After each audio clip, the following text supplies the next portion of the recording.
चलो तो आप भी रजिस्टर निकाल लो, पेन वेन निकाल के तैयार हो, ठीक है। तो जो जो क्वेश्चन करेंगे अच्छे से करना है, गंदा काम कोई नहीं करना है, ठीक है। जो बच्चे गंदा काम करेंगे तो ध्यान रखना है फिर। चलो ठीक है, तो ऑनलाइन के चीते तैयार हैं, ओके आइए जी। चलो क्वेश्चन नंबर 1 से शुरू करेंगे हम। क्वेश्चन नंबर 1 में पूछ रहा है what type of transactions do we record in the books of accounts. हम अपनी बुक्स में कौन सी ट्रांजैक्शंस को रिकॉर्ड करते हैं? Monetary nature, okay. तो बस आप ऑप्शन ए लिख लो, वेरी गुड, सही आंसर, ठीक है। उसके बाद क्वेश्चन नंबर 2, क्वेश्चन नंबर 2 में पूछ रहा है dash implies the accounting practices once selected and adopted should be consistently applied year after year। तो बताइए जी कौन सा प्रिंसिपल था ये? बी, बी बोले तो कंसिस्टेंसी, ठीक है। तो बस आप ऑप्शन बी लिख लो, बिल्कुल सही, कंसिस्टेंसी, क्योंकि कंसिस्टेंसी में यही होता है कि जो प्रिंसिपल हम एक बार फॉलो करते हैं उसको सालों साल फॉलो करते रहेंगे, परफेक्ट। उसके बाद क्वेश्चन नंबर 3, अच्छा आ गया, वाई सो लेट, ठीक है, वहाँ बैठना उधर स्वेतलाना दीदी के पीछे। How many columns are there in ledger, एक साइड में लेजर के कितने कॉलम्स होते हैं? पक्का? नाम बताओ कौन कौन से।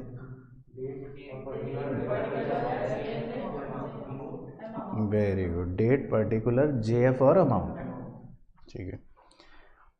उसके बाद question number 4, goods costing ₹15,000 were sold for cash at a profit of 20%, by what amount stock account will decrease. तो आपने 15,000 के गुड्स को बेच दिया है कैश में 20% के प्रॉफिट पर, तो आपका स्टॉक अकाउंट कितने रुपए से कम होगा ये बताना है। तो एक बार बताओ स्वेतलाना दीदी, तब तक ऑनलाइन के चीते भी बता रहे हैं।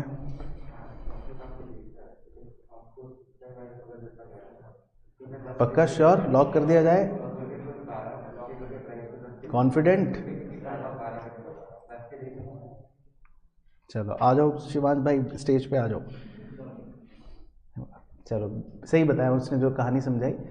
तो जो आप स्टॉक बेचते हो जब अब, तो स्टॉक की जो कॉस्ट होती है, स्टॉक की जो लागत है, जितने का स्टॉक है, स्टॉक तो उसी से ही कम होगा ना। अब आप बेचो चाहे 20% प्रॉफिट पर बेचो चाहे कितने पर भी, वो आपकी सेल वैल्यू है। तो बिल्कुल सही आंसर है, वेरी गुड। ऑनलाइन के चीतों ने भी सही बताया, तो इसका मतलब वो भी होशियार हैं। इससे पहले सारे सही थे, ऑनलाइन वालों के पूरे 4 नंबर चल रहे हैं अभी।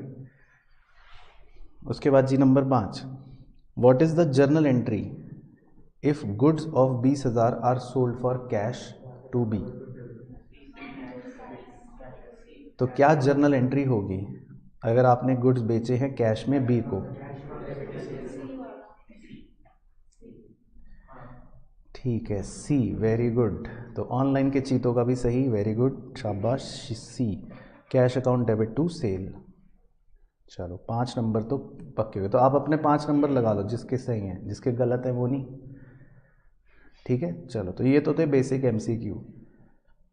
अब क्वेश्चन नंबर 6, अब इसमें असर्शन होता है और एक उसका रीज़न होता है, फिर उस हिसाब से हमको सही ऑप्शन बताना होगा, ठीक है। आपको तो दोनों चीज़ें पढ़ेंगे। असर्शन में लिखा है bookkeeping involves summarising the classified transactions in the form of profit and loss account and balance sheet.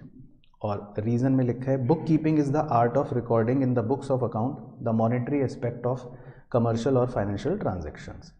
It is concern with recording, keeping, maintenance of books of accounts. क्यों दीदी? Why Y?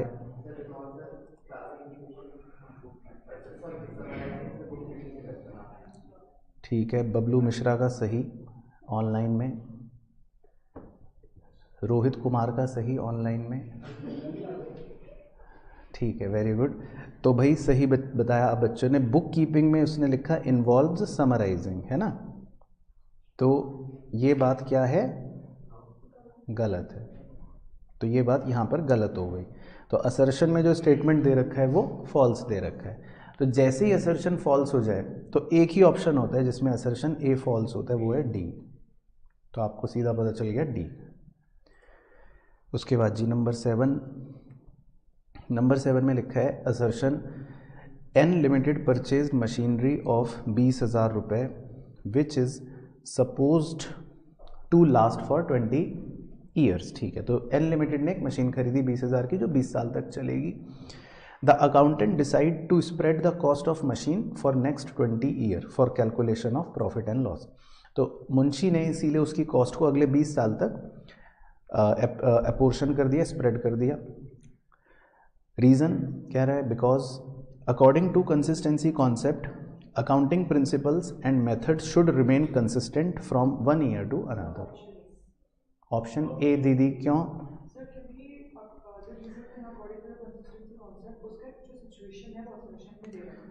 तो offline की चीटी का गलत, तो online में सही है, सुहानी का सही है, स्टडी विद वंशु का सही है, प्रिया कुमारी का सही है, हर्षित पारिक का सही है।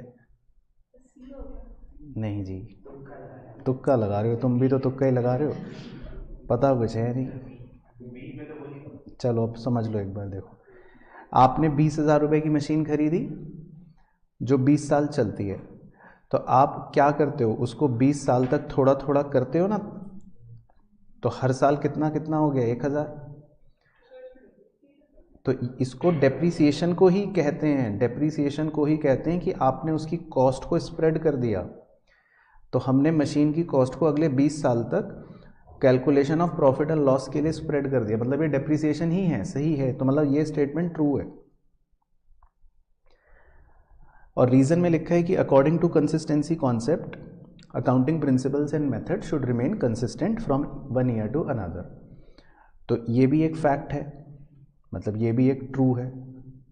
लेकिन क्या इन दोनों का कोई लिंक है? इन दोनों बातों का कोई आपस में रिश्ता है? नहीं है ना। तो इसीलिए option B, both A and R R true but R is not the correct explanation of A. हाँ, वो तो गलत था चीती का, स्वेतलाना दीदी ने पहले गलत कहा था।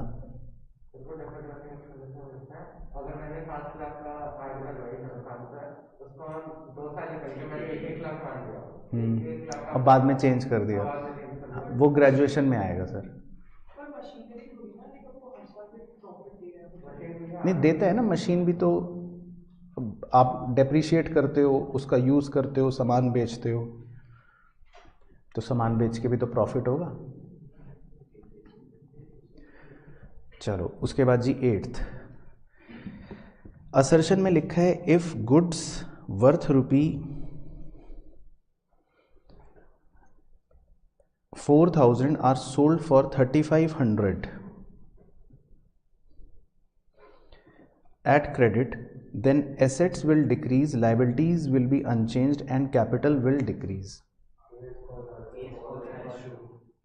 A is false। क्यों A is false? क्यों? अच्छा, तो अगर आपने गुड्स बेचे 4,000 के, तो आपका मतलब स्टॉक कम हो गया फॉर 3,500, तो आपके डेटर बढ़ गए 3,500 से, ठीक है। और आपका कैपिटल के अंदर क्योंकि नुकसान हो गया, तो आप 500 क्या कर दोगे, लेस कर दोगे। तो उसने बोला कि एसेट्स विल डिक्रीज, तो एसेट डिक्रीज होंगे, बोलो हाँ कि ना, क्योंकि स्टॉक 4,000 से कम हो रहा है और डेटर 3,500 से बढ़ रहे हैं, तो अल्टीमेटली तो एसेट साइड में 500 कम हो जाएगा, है ना। मतलब इन दोनों को अगर आप इकट्ठे देखो तो एसेट साइड में आपका 500 क्या हो रहा है, डिक्रीज हो रहा है, और उधर की तरफ कैपिटल वाली साइड में 500 डिक्रीज हो रहा है। तो ए तो ट्रू है, तो आप तो नकली बच्चे निकले। तो सही तो कह रहा है, ए तो सही है। अब रीजन तो पढ़ लो। कह रहा है in case goods are sold on credit, goods यानी कि एसेट्स आर डिक्रीज्ड, ठीक है, and debtors are increased, also if goods are sold at loss the capital is reduced. तो उसने उसका देखो बिल्कुल सही रीज़न दिया कि जब हम गुड्स बेचते हैं तो हमारा एसेट कम हो गया, डिक्रीज़ हो गया, डेटर हमारे इंक्रीज़ हो गए और लॉस की वजह से कैपिटल भी डिक्रीज़ हो गया। ठीक है, तो बिल्कुल सही रीज़न दे रखा था। तो इसमें ऑनलाइन वाले बच्चे जीत गए, उन्होंने सही भेजा था ए। वेरी गुड, बस करा ली बेइज्जती। अब 9th असर्शन में लिखा है journal keeps a chronological record of all transaction. बताओ सही है या गलत है? ट्रू है। और फिर कह रहा है reason it provides the basis for posting into ledger. True. तो क्योंकि ये ऑप्शन ए, ओके, तो ये हमको बेसिस प्रोवाइड करता है किस चीज़ का? लेजर की पोस्टिंग का, इसीलिए इसको हम क्रोनोलॉजिकल ऑर्डर में सारी ट्रांजैक्शंस को रिकॉर्ड करते हैं। उसके बाद क्वेश्चन नंबर 10, इसमें लिखा है journal is the book of original entry. Okay, true. और reason it record transaction in the order in which they occur. True. तो ऑप्शन क्यों?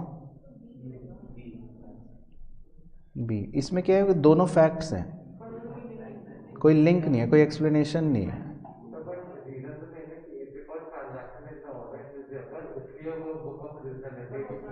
नहीं, वो तो ऑर्डर में तो आप रिकॉर्ड कर रहे हो, उसका ओरिजिनल एंट्री बुक होने से कोई वैसे नाता नहीं है। ओरिजिनल एंट्री तो ये कि हम क्योंकि सबसे पहली बार उसमें रिकॉर्ड कर रहे हैं, हम लेजर में तो पहले नहीं रिकॉर्ड करते, पहले किस में रिकॉर्ड करते हैं? जर्नल में। इसलिए जर्नल को बुक्स ऑफ ओरिजिनल एंट्री कहते हैं। इसलिए नहीं कहते कि उसमें ऑर्डर वाइज रिकॉर्ड कर रहे हैं, वो तो क्रोनोलॉजिकल ऑर्डर का हो गया था, वो तो लेजर की पोस्टिंग का बेसिस प्रोवाइड करता है। चलो अब फिल इन द ब्लैंक है, ये आपको करने के मैं 2 मिनट देता हूँ, 2 मिनट बाद आपसे पूछूंगा। और ऑनलाइन वाले बच्चे भी करके रखो, 2 मिनट बाद पूछूंगा आपसे, मतलब इकट्ठे करके रखो, फिर पूछता हूँ। सर बस 5 सेकंड बाद आएंगे जब आंसर डिस्कस करना होगा। हो गए, ओके। चलो तो ऑनलाइन के चीतों को भी हो गए होंगे ऐसा मान लेते हैं हम, तो 1 बाय 1 पूछेंगे अब हम। ठीक है, मुझे 1 बाय 1 बता देना, जिसको जो आता होगा उस हिसाब से देख लेंगे। ठीक है जी। Number 1, external users of accounting information are not. कौन नहीं है? ओके, चलो पहला तुक्का सही। Second, X limited follows written down value method of depreciating machinery year after year due to. हाँ, वेरी गुड, ये अच्छा आंसर दिया, कंसिस्टेंसी। क्योंकि जब हम कोई मेथड ईयर आफ्टर ईयर लगातार फॉलो कर रहे हैं तो इसका मतलब ये कौन से प्रिंसिपल की वजह से कर रहे हैं? कंसिस्टेंसी। ठीक है। उसके बाद इंडियन एएस, इसको शॉर्ट में इंड एएस कहते हैं। Indian accounting standards are dash based accounting standards. गलत हो गया दीदी आपका। हाँ जी, वेरी गुड, दूसरा तुक्का सही। प्रिंसिपल बेस्ड अकाउंटिंग स्टैंडर्ड, क्योंकि ये प्रिंसिपल्स पर बेस्ड होते हैं, तो ये आपने नहीं पढ़ रखा, कोई बात नहीं, लेकिन अब याद रखना, प्रिंसिपल बेस्ड अकाउंटिंग स्टैंडर्ड्स। उसके बाद fourth, the nature of capital is. अच्छा, ये कैसे पता है? Very good. और लाइबिलिटी में टाइप बताओ, कौन सा टाइप है? Internal liability. वेरी गुड, ये अच्छा आंसर करा, गुड। उसके बाद number 5, assets held for continued use in the business and not meant for resale. जिन्हें आप रीसेल के लिए नहीं रखते और लंबे समय के लिए रखते हो। हाँ, तो पहले उल्टा बोला था। ऑनलाइन वालों के तो सही आ रहे हैं, फिक्स है भाई। ऑनलाइन वालों पे ये इल्ज़ाम लगा रहे हैं कि आप गूगल से चेप के बता रहे हो, तो क्या आप गूगल से चेप रहे हो? बताओ। नहीं, वो सच बताएंगे भाई, हम तुम अपने जैसे सबको समझ रहे हो। Dash is equal to liabilities plus capital, ठीक है, एसेट्स। उसके बाद नंबर 7 है, these are dash of expenses और losses incurred in carrying the business. क्या अकाउंट्स, क्या प्रॉफिट्स, कुछ भी तुक्के। हाँ, क्या these are the accounts of, और दीज आर द क्या नॉमिनल अकाउंट, बस दोनों में से, अरे भाई इन दो में से एक भरना है ब्लैंक में, अकाउंट्स। हाँ, जाओ खोलो फिर, और क्या। उसके बाद 8, the reduction in expenses is recorded on, अच्छा क्वेश्चन है रूल्स का। अच्छा, ऐप में, ऐप में है, अच्छा आता हूँ, बस 2 मिनट में आता हूँ। हाँ बस ऐसे। हाँ जी, तो reduction in expenses is recorded on the, क्यों, एक्सपेंस का क्या रूल है बताना। अरे नालायक, ये देखो ऑनलाइन वालों के सही है। एक्सपेंस का रूल सिखा रखा है, जब बढ़ता है तो डेबिट और जब घटता है तो क्रेडिट। तो रिडक्शन हो रहा है तो कौन सी साइड, क्रेडिट, क्रेडिट साइड। चलो उसके बाद 9, journal is a book of, original entry, वो तो ऊपर से चेप लिया होगा, ठीक है।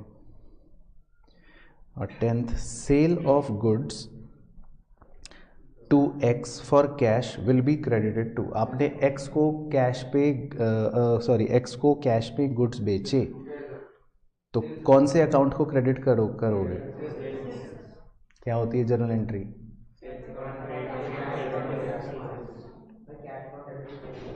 हाँ, cash account debit to sales account, ठीक है। तो इसका मतलब आप किस अकाउंट को क्रेडिट करोगे, सेल्स अकाउंट को, ठीक है। चलो, तो इसका मतलब आपके 10 में से 8 गलत और 2 सही। अच्छा, 2 गलत 8 सही हैं। चलो अब मैं आ रहा हूँ बस 2 मिनट में ज़रा, तब तक आप क्वेश्चन 12 सोच के रखो, क्वेश्चन 13 सोच के रखो, क्वेश्चन 14 सोच के रखो, ठीक है, और 15 भी सोच के रखो। बस मैं 2 मिनट में आ रहा हूँ ज़रा। तो जी, तो पढ़ते हैं क्वेश्चन क्या कह रहा है। इसमें लिखा है क्वेश्चन 12 में कि confidence and trust that the reported information is a reasonable representation of actual items and events that have occurred indicates which qualitative characteristic। तो एक बार चलो मुझे सुनाना 4, रेलिवेंस, रिलायबिलिटी, हाँ लाओ लाओ लाओ, जल्दी लाओ, जल्दी, बस आ जाओ आ जाओ। हाँ, रेलिवेंस, रिलायबिलिटी, अंडरस्टैंडेबिलिटी और कंपेरेबिलिटी, ठीक, यहाँ पे रख दो। हाँ, यहाँ रख दो हरे वाले, हाँ नीचे, अरे इतनी इज्जत नहीं देनी, ठीक है। तो उन चारों में से कौन सा है ये, रेलिवेंस, रिलायबिलिटी, अंडरस्टैंडेबिलिटी या कंपैरेबिलिटी, रिलायबिलिटी, क्योंकि आप इस पे क्या कर सकते हो, भरोसा कर सकते हो, ट्रस्ट, वेरी गुड। तो इससे पता चला ये reliability.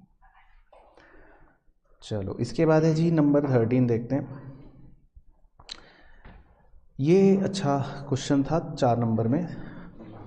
The definition of accounting brings to light various attributes of accounting in context to this define accounting, वो तो आप कर ही लोगे। डिस्कस एनी 3 एट्रीब्यूट्स, तो 3 एट्रीब्यूट्स बताओ, कोई सुनाओ 3 एट्रीब्यूट्स अकाउंटिंग के।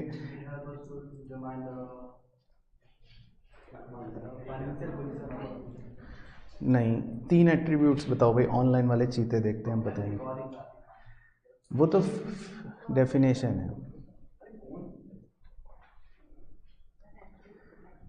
एट्रीब्यूट्स का मतलब होता है क्वालिटेटिव कैरेक्टरिस्टिक्स। एट्रीब्यूट वर्ड का क्या मतलब होता है, क्वालिटी।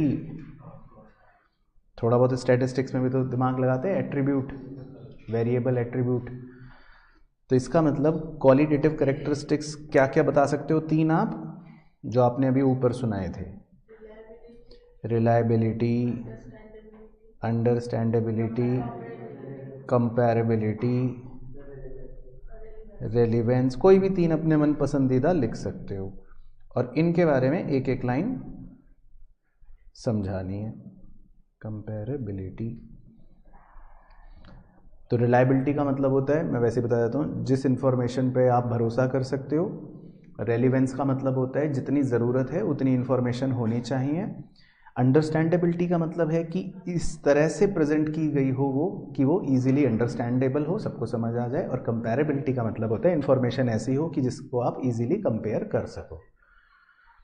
ठीक है, तो क्लियर हो गया। चलो उसके बाद नंबर 14, ये 1 नंबर का, ये state the meaning of accounting period concept. Accounting period concept समझाओ। एक कंपनी को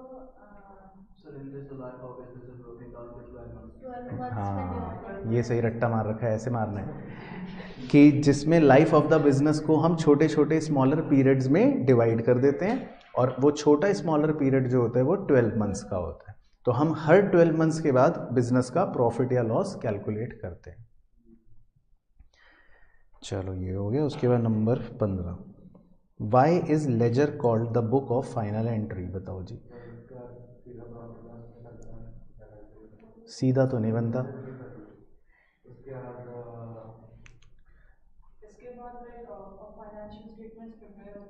हाँ, बीच का आपको एक लिंक और लिखना है कि लेजर को हम फाइनल एंट्री की बुक इसलिए बोलते हैं क्योंकि इसके बाद जो समराइज्ड स्टेटमेंट बनता है, इसके बाद तो क्या बनाया जाता है, समराइज्ड स्टेटमेंट। उसका नाम क्या होता है, ट्रायल बैलेंस। और उस स्टेटमेंट की हेल्प से, उस स्टेटमेंट के बाद तो फिर हम सीधा क्या बनाते हैं, फाइनल अकाउंट्स। और फाइनल अकाउंट्स का मतलब ट्रेडिंग, P&L अकाउंट और बैलेंस शीट। तो बेसिकली आपका, हाँ, रिकॉर्डिंग करने के लिए कुछ नहीं बनता। हम अल्टीमेटली फाइनली कहाँ पर एंट्रियाँ रिकॉर्ड करते हैं, लेजर में। उसके बाद रिकॉर्डिंग नहीं होती, उसके बाद तो उसी की समरी बनाते हैं, फिर उसी से फाइनल अकाउंट्स बनाते हैं। तो इसीलिए लेजर को हम बुक ऑफ फाइनल एंट्री कह देते हैं।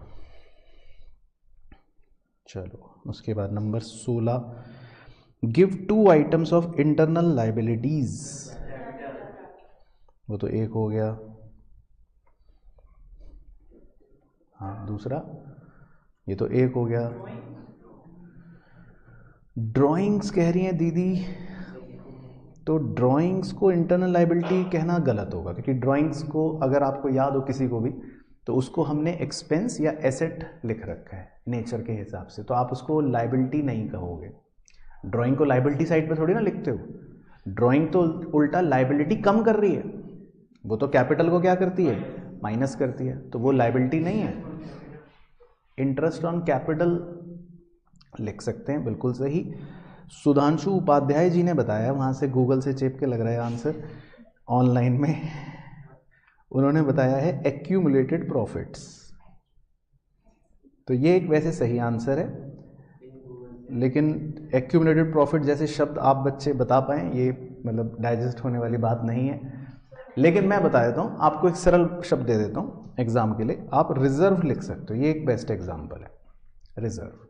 आपने रिजर्व फाइनल अकाउंट्स में शायद सुना होगा, रिजर्व है ना। इसका मतलब होता है कि जब हम अपने प्रॉफिट में से थोड़ा सा पैसा छुपा के रख लेते हैं, निकाल के रख लेते हैं, रिजर्व। तो ये लिख सकते हो। तो ये 2 आइटम बढ़िया एग्जाम्पल हो जाएंगे इंटरनल लाइबिलिटी के, है ना। बाकी एक्सटर्नल लाइबिलिटी होती तो फिर क्रेडिटर, बिल्स पेबल, फलाना फलाना लिख लेते। तो इसमें ऑनलाइन वाले बच्चों के भी गलत आ रहे हैं, कुछ बच्चे क्रेडिटर भेज रहे हैं। अच्छा, चलो अब इसका बताओ रोहित बाबू, give 2 examples of fictitious assets.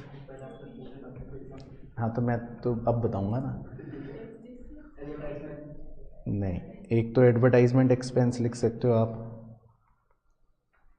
है ना, ये तो मैंने भी लिखवाया है। और एक और बताओ, चलो तो वो नोट कर लो, रजिस्टर में नोट भी करते चलो साथ साथ। जो जो नया क्वेश्चन नहीं आता वो नोट करते रहो ना, याद रहेगा फिर। प्रीली, वो तो वही हो गया, मिनरी एक्सपेंसेस, प्रीलिमिनरी एक्सपेंसेस। हालांकि ये क्लास 12th में आते हैं, लेकिन अब पूछ रहा है तो आपको बताना तो पड़ेगा ही। 2 प्रीलिमिनरी एक्सपेंसेस। अब प्रीलिमिनरी एक्सपेंस का क्या मतलब होता है? नहीं दीदी, इसका तुक्का नहीं लगा पाओगे आप। प्रीलिमिनरी एक्सपेंस का मतलब ये होता है कि जब कोई कंपनी का जन्म होता है, तो कंपनी के जन्म को कहते हैं अंग्रेजी में इनकॉर्पोरेशन। जैसे कोई नेचुरल बॉडी का जन्म होता है तो आप कहते हो कि भाई बच्चा पैदा हो गया, तो जब कंपनी का जन्म होता है तो हम क्या बोलते हैं? Incorporation of company. तो जब कंपनी के इनकॉर्पोरेशन पे कुछ खर्चे हो जाएं तो उन खर्चों को क्या बोलते हैं? Preliminary expenses. तो ये एक एग्जांपल है, बस याद कर लेना, हालांकि 12th में मेनली पूछेगा। फिक्टिशियस मैडम होता है काल्पनिक एसेट, काल्पनिक, इमेजिनरी, यानी कि ये बैलेंस शीट में एसेट साइड पर तो शो हो रहे हैं लेकिन एक्चुअल में ये कोई एसेट नहीं है। नहीं, वो नहीं लिख सकते आप। कुछ ऑनलाइन में भी चीते भेज रहे थे, पेटेंट्स, ट्रेडमार्क, कॉपीराइट्स, बट वो गलत आंसर्स हैं। वो फिक्टिशियस नहीं है, वो इंटेंजिबल है, वो हमें फ़ायदा देते हैं, लेकिन ये हमें फ़ायदा नहीं देते, ये तो ऐसी काल्पनिक हैं।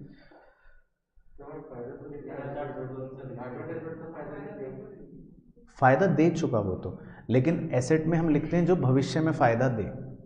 तो ये तो जो फ़ायदा देना था दे चुका, अब तो हम बस इसको ख़त्म कर रहे हैं, लेकिन उसको आप मेजर नहीं कर सकते। बताओ उसका फ़ायदा कब तक मिलेगा? कितना मिल भी रहा है, नहीं ये नहीं कह सकते, ग्रे एरिया है। भाई मान लो मैंने अमिताभ बच्चन से ऐड करवाया, ज़रूरी तो नहीं फ़ायदा मिल रहा हो, क्या पता नुकसान हो रहा हो। हाँ सर, लोग देख रहे हैं और लोगों को अमिताभ बच्चन पे गुस्सा है, तो वो मेरी कंपनी का प्रोडक्ट खरीदेंगे? नहीं खरीदेंगे ना, तो आप उसको मेजर नहीं कर सकते।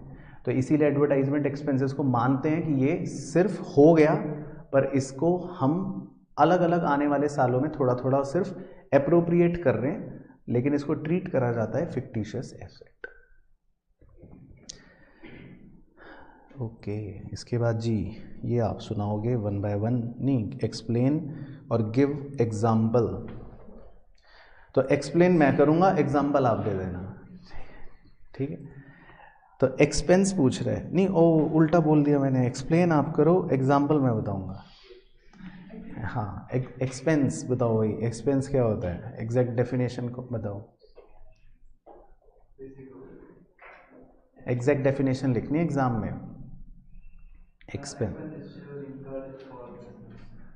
नहीं, वो एग्जैक्ट नहीं है। एक्सपेंस की एग्जैक्ट परिभाषा है कि the value which has been expired during an accounting period. लिख लो, वैसे तो लिखवा रखी है लेकिन अब बहुत पहले लिखी थी, दोबारा लिख लो कि it is a value expired during an accounting period, जो एक साल में ख़त्म हो जाए, बस सिंपल, जिसकी वैल्यू एक्सपायर हो जाए एक साल के अंदर, इसीलिए उसको एक्सपेंस बोलते हैं। अब इसका कोई एग्जांपल दो। सही, वेजेस, रेंट, सैलरी, सही। चलो अब ड्राइंग्स की डेफिनेशन सुनाओ। व्हेन प्रोप्राइटर विड्रॉ मनी या एसेट, दोनों, फॉर पर्सनल यूज। सही, वेरी गुड। और इसका एग्जाम्पल भी यही है, बस बेसिकली कि Ramu proprietor withdrawn goods worth ₹5,000, ये लिख सकते हो आप, तो एग्जाम्पल बन गया। उसके बाद थर्ड बताओ, गेन। सही, बस यही वर्ड सुनना था। तो गेन को बोलते हैं प्रॉफिट ऑफ इररेगुलर नेचर, जो आपके डे टू डे बिजनेस से रिलेटेड ना हो, इररेगुलर नेचर का हो, उसे हम गेन कहते हैं। अब इसका एग्जांपल दो, बेस्ट एग्जांपल। नहीं, हाँ, profit on sale of asset, मतलब वही नहीं है, दो जूते पड़ेंगे अलग से। Profit on sale of asset, ये एग्जांपल है, सेल ऑफ एसेट नहीं है एग्जांपल, एक ही बात है।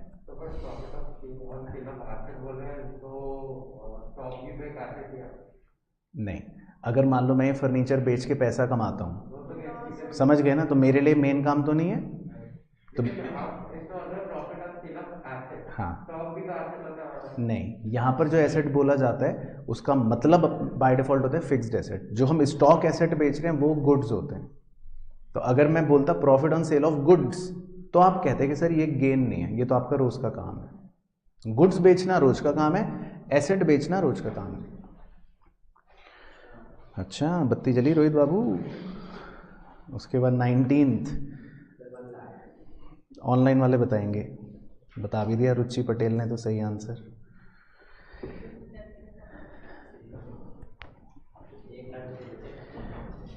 प्रिपेयर वो if total assets of the business are 2,60,000 and net worth is 1,60,000, calculate creditor. Net worth किसे बोलते हैं वैसे? कैपिटल को।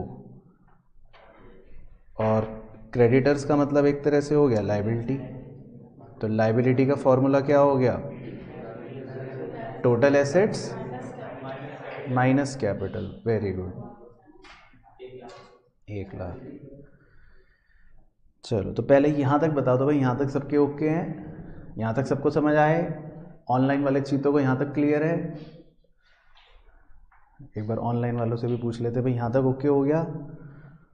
क्योंकि फिर अब आपको यहाँ तक तो वो क्वेश्चन थे जिसमें मैंने कहा था ना मैं आपको बताता रहूँगा।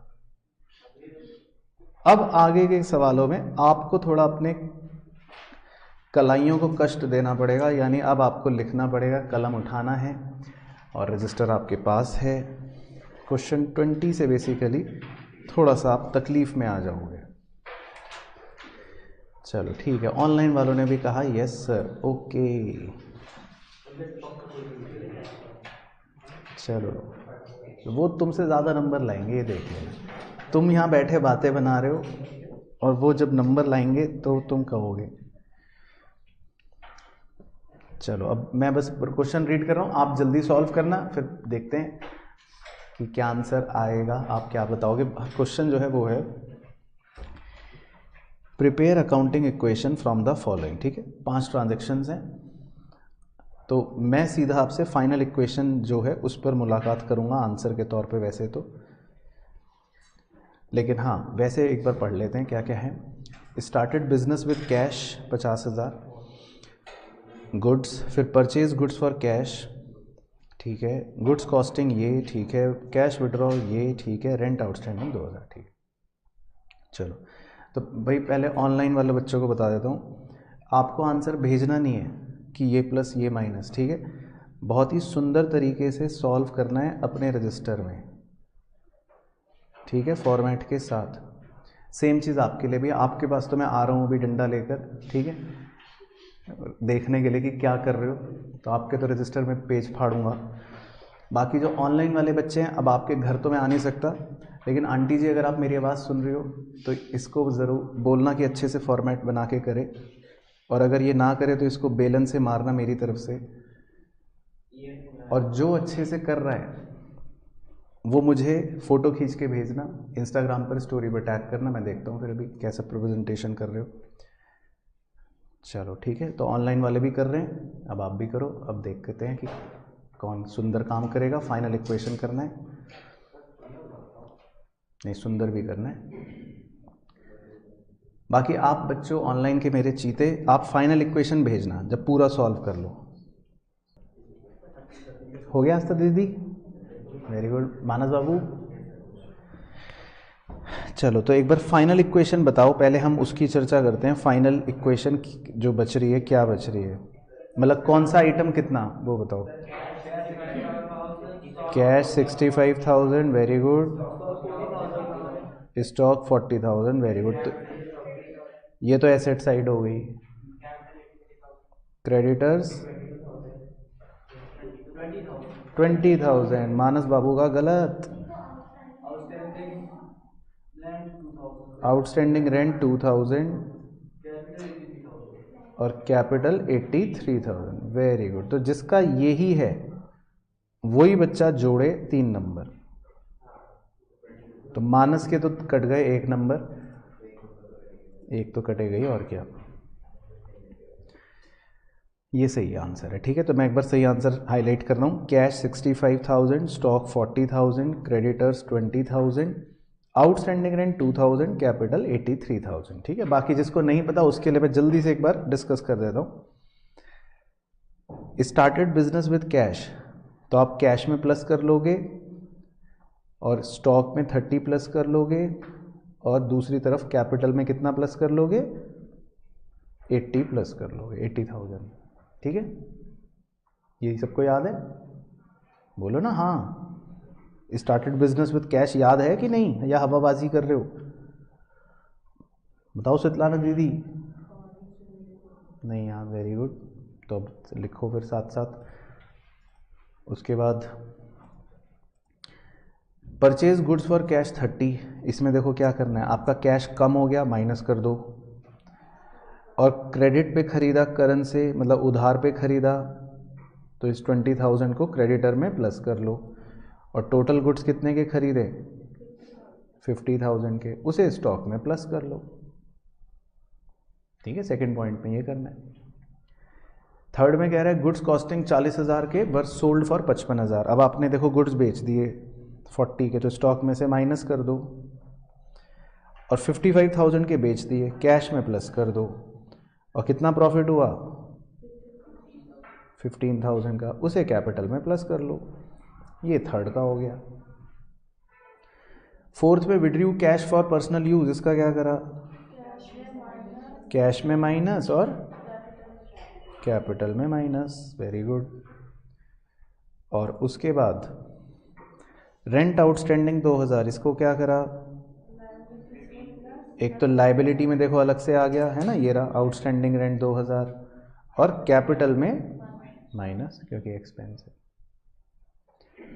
चलो ठीक है जी। तो क्लियर हो गया। चलो अब 21 पे अपने हुनर का प्रदर्शन दिखाना है आपको। 21 प्रिपेयर अकाउंटिंग इक्वेशन। चलो ठीक है, ऑनलाइन वाले चीते आप भी बच्चों करो, जल्दी से करो, सुंदर काम करने की कोशिश करना, और आप भी फाइनल इक्वेशन बताना फिर। चलो तो देखते हैं जी कौन बताएगा। ऑनलाइन के बच्चे भी तैयार हैं? हाँ हाँ 2 मिनट तो लो, 2 मिनट तब तक मैं ऑनलाइन वालों से बातें कर लेता हूँ कुछ।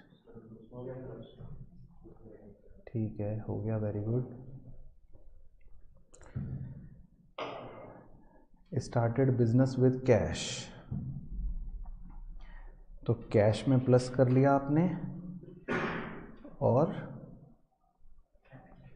कैपिटल में प्लस कर लिया आपने। ठीक है,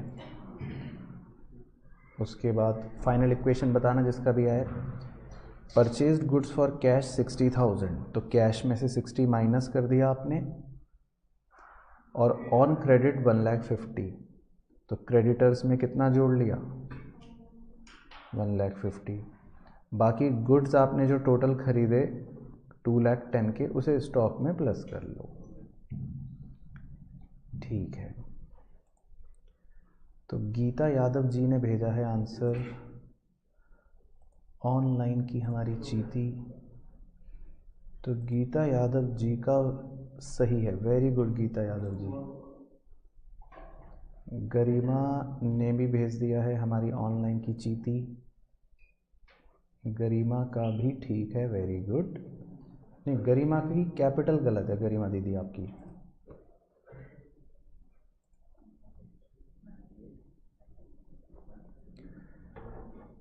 हो गया, ठीक है। अब थर्ड में लिखा है sold goods for cash costing 40,000। अब आपने गुड्स बेच दिए, ठीक है, 40,000 के, तो इस 40,000 को तो आप स्टॉक में से माइनस कर दोगे at a profit of 20%। 20% profit पर बेच दिए, कितना प्रॉफिट हुआ, 8,000, उसे कैपिटल में जोड़ लो। और वैल्यू बन गई 48,000, उसे कैश में जोड़ लो, कैश में प्लस 48,000।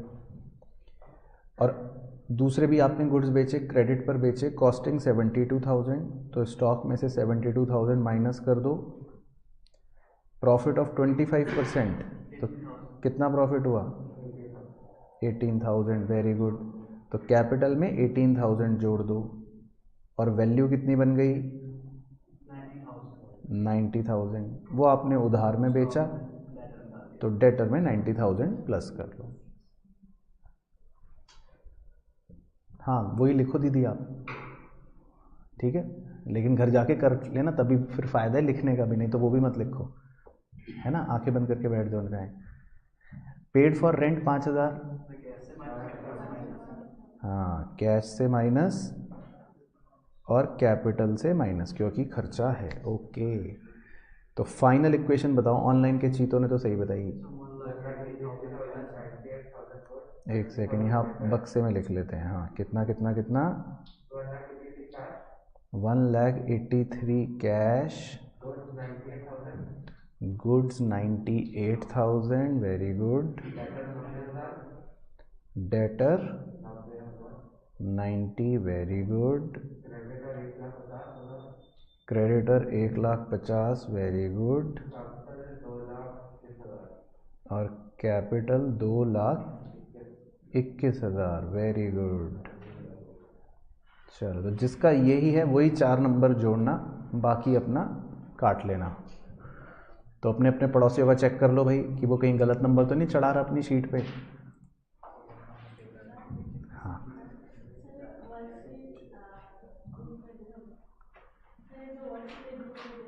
भेज दी, व्हाट्सएप पे भेज चुका हूँ आपके पास। ये व्हाट्सएप पे आपको मिल जाएगी आज वाली, वो आज शाम को पहुंचेंगे। चलो तो ओके भाई, 21 ओके हो गया था। चलो तो अब लंबी गहरी सांस लेके आ जाओ, अब मुश्किल सवाल शुरू होंगे। तो शुरू का ये 1 घंटा तो हमारा मस्ती भरा था जो निकल गया। अब अगले मुश्किल भरे सवाल जो है वो करते हैं आपके साथ। कुछ 22 पढ़ते हैं जी। 22 में लिखा है, from the following transaction state the nature of account. तो ये मैं आपसे पूछूंगा, and state which account will be debited and which account will be credited. तो ये भी मैं आप ही से पूछूंगा। बाकी मैं याद दिलवा देता हूँ, क्योंकि आप अगर कुछ बच्चे भूल गए होंगे, वो बस सुनते रहना ध्यान से। जब वो नेचर ऑफ अकाउंट पूछता है तो इसका मतलब है कि आपको जो भी वो जर्नल एंट्री है उसमें जो अकाउंट्स आते हैं उसको बताना है। जैसे मैं एक डेमो कर देता हूँ। जैसे पहला लिख रहा है, Manu started with business with cash, ठीक है। तो आप इसकी जर्नल एंट्री पहले माइंड में सोच लो। सोच ली जर्नल एंट्री। तो उसमें आपके 2 अकाउंट्स इन्वॉल्व हुए होंगे, बोलो कौन कौन से। वेरी गुड, क्योंकि आपकी जर्नल एंट्री हुई होगी cash account debit to capital. तो आपको बस ऐसे ही सोचना है। तो 2 अकाउंट जो इन्वॉल्व हुए, मतलब उन्हें हम कहेंगे कि हमारे नेचर ऑफ अकाउंट है। अब वो पूछ रहा है भाई किसको डेबिट करना है किसको क्रेडिट करना है। तो किसको डेबिट करा आपने, कैश अकाउंट को डेबिट करा क्योंकि वो एसेट है, और कैपिटल जो है वो क्रेडिट हुई। और कैपिटल का नेचर, मतलब कैपिटल क्या है, वो कैपिटल ही है, लाइबिलिटी नहीं है, वो कैपिटल है। क्योंकि हम क्लियर के हिसाब से बताते हैं। क्लियर बोले तो कैपिटल, लाइबिलिटी, एक्सपेंस, एसेट और रेवेन्यू, ठीक है। तो क्लियर हो गया जी पहला डेमो। चलो सेकंड से शुरू करेंगे। तो सेकंड में आपको दिया है कि भाई he purchased furniture for business. बताओ 2 खाते कौन कौन से फैक्टर हैं। Furniture account debit to cash. तो आप इस ऑर्डर में बोल रहे हो तो मैं यही मान लेता हूँ, ऊपर वाला डेबिट है और नीचे वाला क्रेडिट है। बाकी नेचर भी ऐसे ही बता दो अपने लिए। फर्नीचर क्या होता है और कैश, वेरी गुड, ठीक है, क्लियर हो गया। Third, purchase goods on credit from Anshul, ठीक है, परचेज टू अंशुल। बस नेचर बता दो, परचेज एक्सपेंस और अंशुल लाइबिलिटी, हाँ लाइबिलिटी, ठीक है। Paid to creditor Anshul, very good, Anshul को डेबिट टू कैश। नेचर बताओ, अंशुल लाइबिलिटी और कैश एसेट, ठीक है। तो भाई यहाँ तक क्लियर है सबको। फिर श्वेतलाना दीदी 5th आप बताओ, कोई बच्चा नहीं बताएगा। Paid salary, salary to cash, very good दीदी। अब सैलरी का नेचर भी बताओ। Very good. और कैश का? वेरी गुड, सही, ऑनलाइन में भी सही। उसके बाद paid rent, very good, rent account debit to cash, rent का नेचर और कैश का, वेरी गुड। रिसीव्ड इंटरेस्ट, ठीक है, cash to interest received, cash का नेचर और इंटरेस्ट का रेवेन्यू, वेरी गुड। हाँ जी, नहीं नहीं, वो हम कैश ही मानते हैं। क्रेडिटर तब मानते हैं जब नाम दे रखा होता है, अगर लिखा होता है ना फर्नीचर खरीदा फ्रॉम SRK, तब क्रेडिट मानते। ठीक है, ओके। चलो उसके बाद 23 तो सर आप ही बताओगे सर, हमें नहीं पता। Explain to source documents.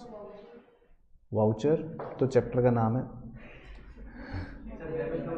वो शुरू में कोई अच्छे वाले बताओ कुछ। कैश मेमो, हाँ अच्छे वाले बताओ आएगा ना। और दूसरा इनवॉइस, ठीक है। अब एक्सप्लेन करो इनको, 3 नंबर का है। हाँ, कैश मेमो क्या होता है?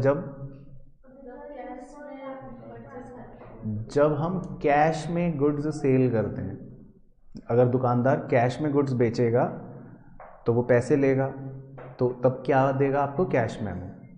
लेकिन अगर वो उधार पे गुड्स बेचेगा तो क्या देगा वो आपको? इनवॉइस। तो ये लिखवाया था वाउचर चैप्टर में, जाके देखना, उसमें मिल जाएगा। और भी थे, आप चेक लिख सकते हो, pay in slip, debit note, credit note, ये सब लिख सकते हो। चलिए जी, तो अब थोड़ा सा आपको परिश्रम करना है क्वेश्चन नंबर 24 के लिए, 3 नंबर की प्राप्ति के लिए। जर्नलाइज करने 5 ट्रांजैक्शन है, तो 5 मिनट बाद मुलाकात करेंगे ऑनलाइन वालों से। तो ऑफलाइन वालों का मैं देखता हूँ भी कि क्या गुल खिला रहे हैं रजिस्टर में। तो भैया ऑनलाइन के चाहिए तो जर्नल एंट्री करिए, और बस 5 मिनट में डिस्कस करते हैं, तब तक आप जर्नल एंट्री करिए। हो गए 5? दिखाओ, बोलना नहीं है, रजिस्टर में भी तो देखना है। ठीक है, अभी आयुष को बोलता हूँ, तुम्हारा पेज फाड़ देगा रजिस्टर का।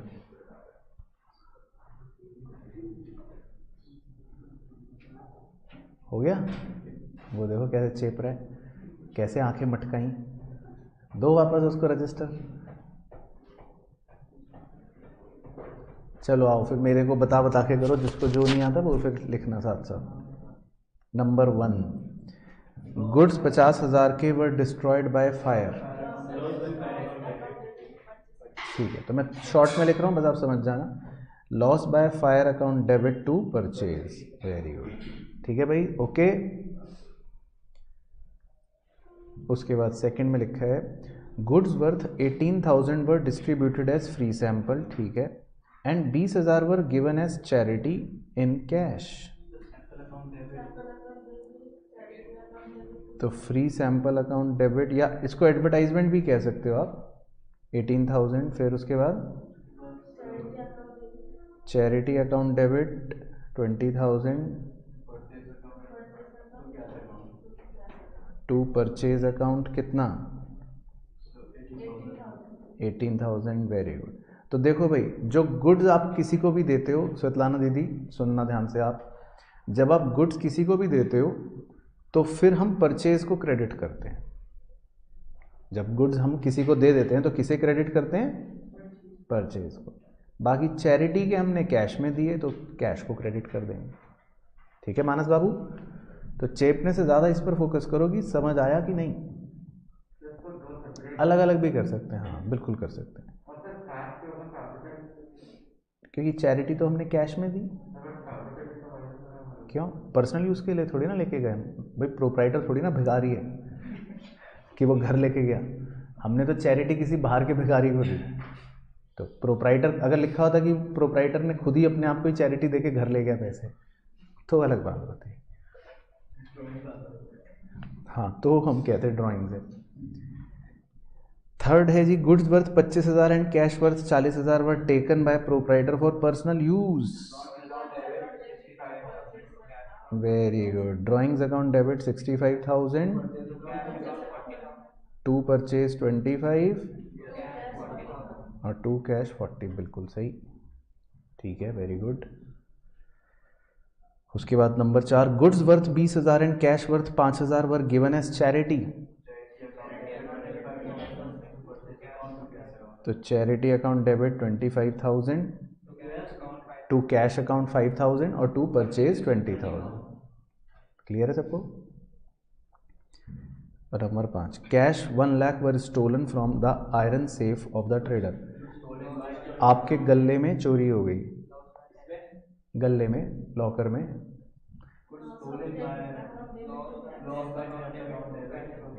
Very, loss by theft account debit. भाई परचेज के गुड्स थोड़ी ना चोरी हुए, to cash.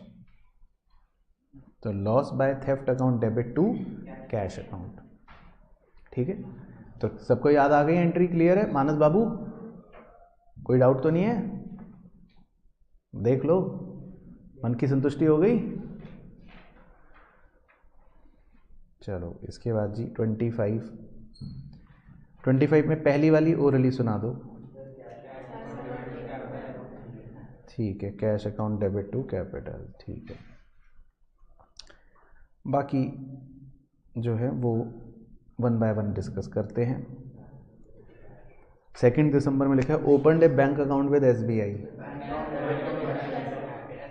Bank account debit to, very good, ठीक है, bank account debit to cash. Purchase goods from Ashu, purchase account debit to Ashu. फिर 6 December sold goods to Rahul for cash. Rohit को नहीं आती थी, cash account debit to sales. उसके बाद bought goods from Tara for cash. Rohit को नहीं आती थी, purchase account debit to cash. Very good. Sold goods to सुमन। रोहित को नहीं आती थी। बोलो ना फिर भाई, आती है तो तेज बोलो ताकि भाई बाकी बच्चों से पहले बताओ। Suman debit to sale. 16 December cheque receive from Suman 19,500 का, डिस्काउंट अलाउड 500 का।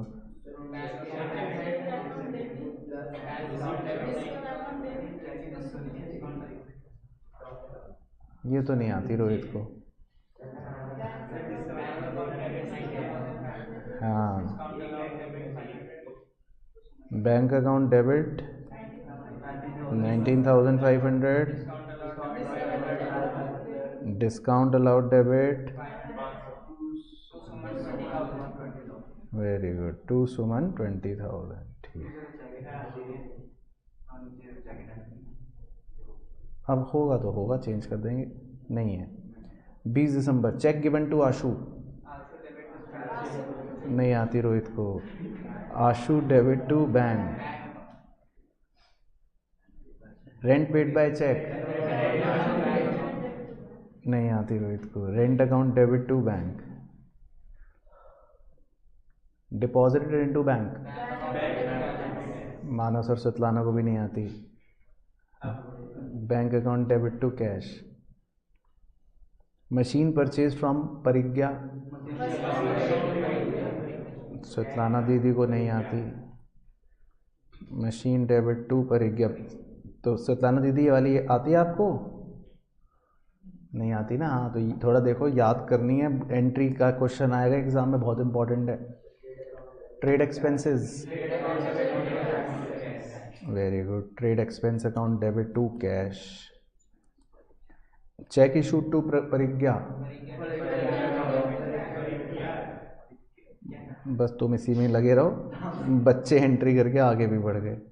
परिज्ञा debit to bank. Paid telephone expense by cheque. ठीक है, रोहित को ये भी नहीं आती थी। Telephone expense account debit to bank. Paid salary, ये आती है रोहित को, very good. Salary account debit to cash. चलो ठीक है, तो ये आसान वाली ओरली कर ली। अब 26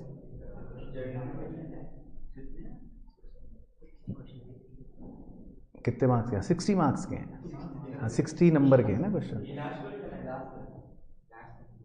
करो तो सही, लास्ट है बड़ा पहले ही हवाबाजी। चलो अब ये वाली आपको करनी, क्योंकि ये मैं अब देखने आता हूँ क्या गुल खिला रहे हो अपने रजिस्टर में। 26 नहीं अच्छे से करना है, बाकी हाँ लास्ट क्वेश्चन है ये आपके लिए खुशखबरी।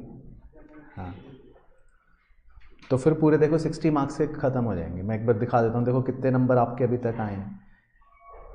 ये वाला 6 नंबर का था, उससे पहले वाला 3 कितने हो गए? 6 और 3 9, फिर उससे पहले 3 कितने हो गए?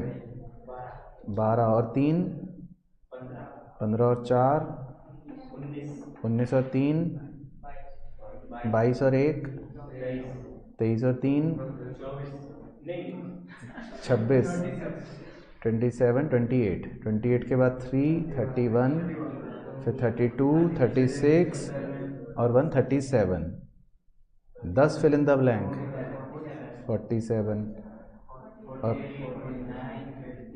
ठीक है 51 52 53 54 55 56 57 तो 57 मार्क्स के हो गए और 8 नंबर का लास्ट 65, तो मतलब 65 नंबर के हैं टोटल। चलो तो अब ये वाले करो अच्छे से शांतिपूर्वक अच्छे फॉर्मेट के साथ, ठीक है। 8 to 10 मिनट्स का टाइम लेकर फिर डिस्कस करते हैं। ऑनलाइन वाले सभी चीज़ें भी अच्छे से करें, फिर इकट्ठे डिस्कस करेंगे आपके साथ भी।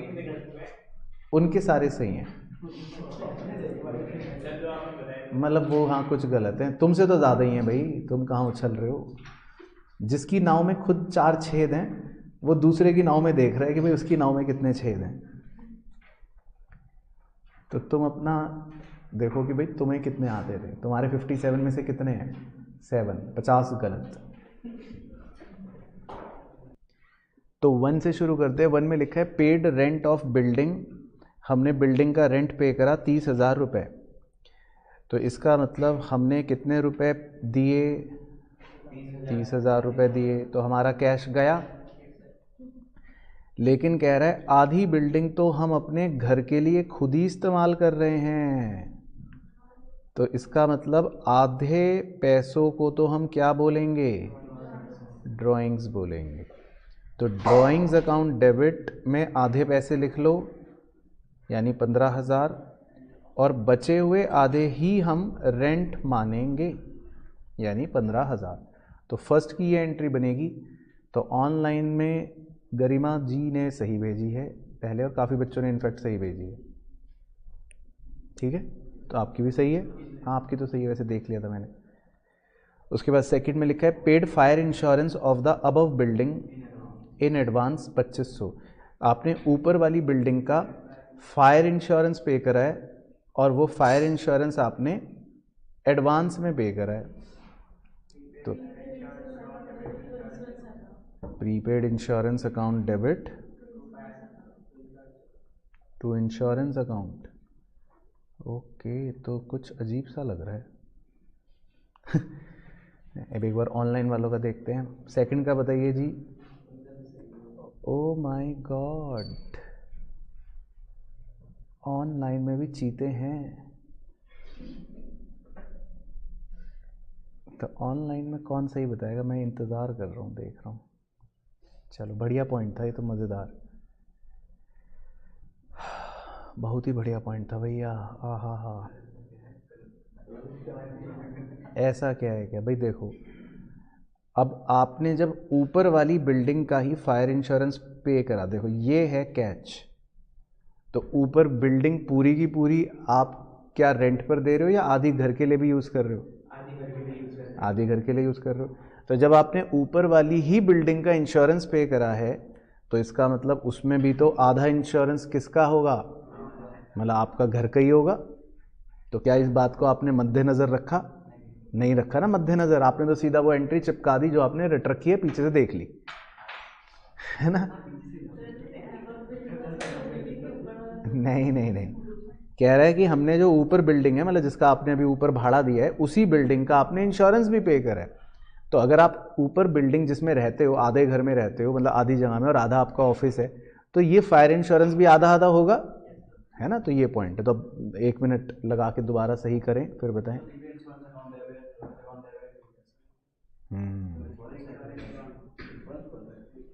नहीं, टू कैश।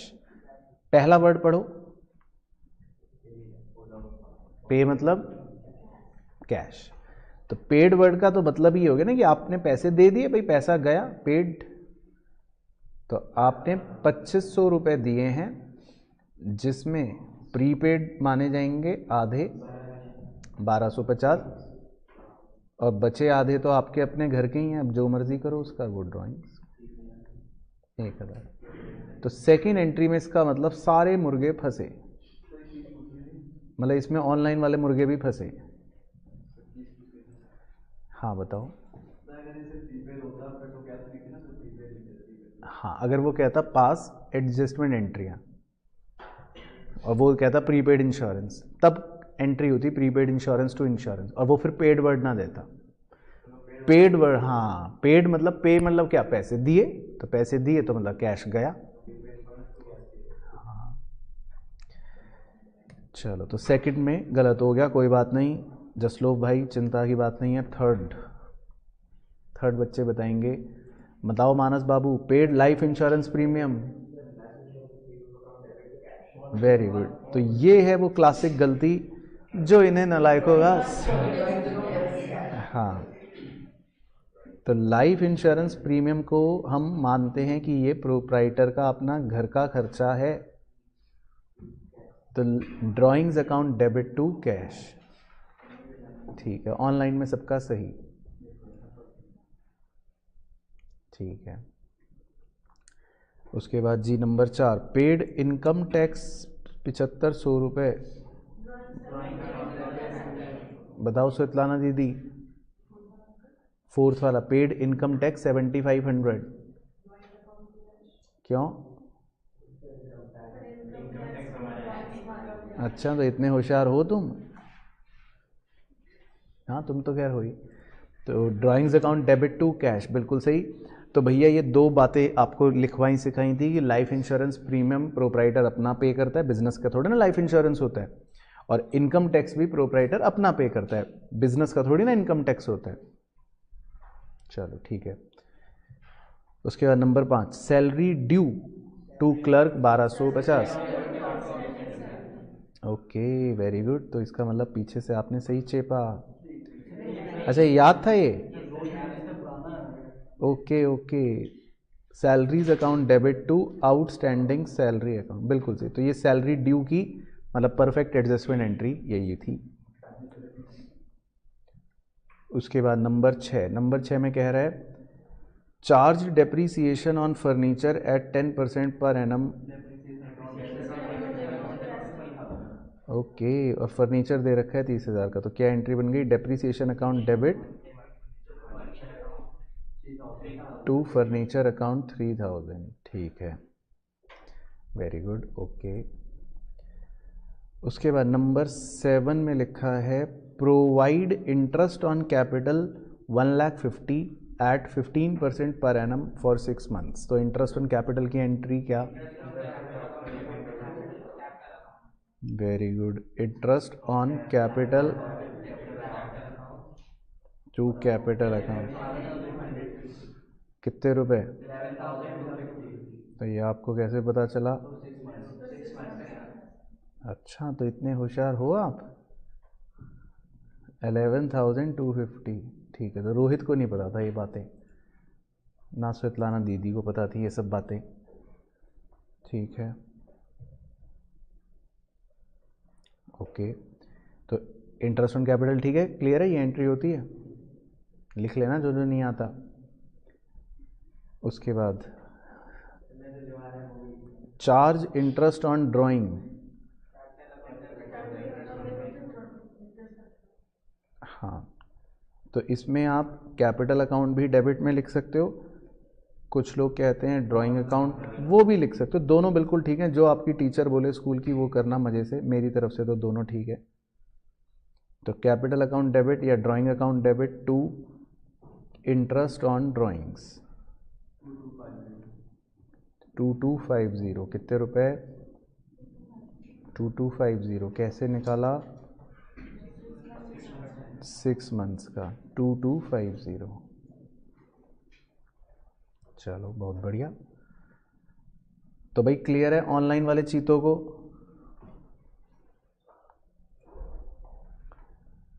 समझ आ गई।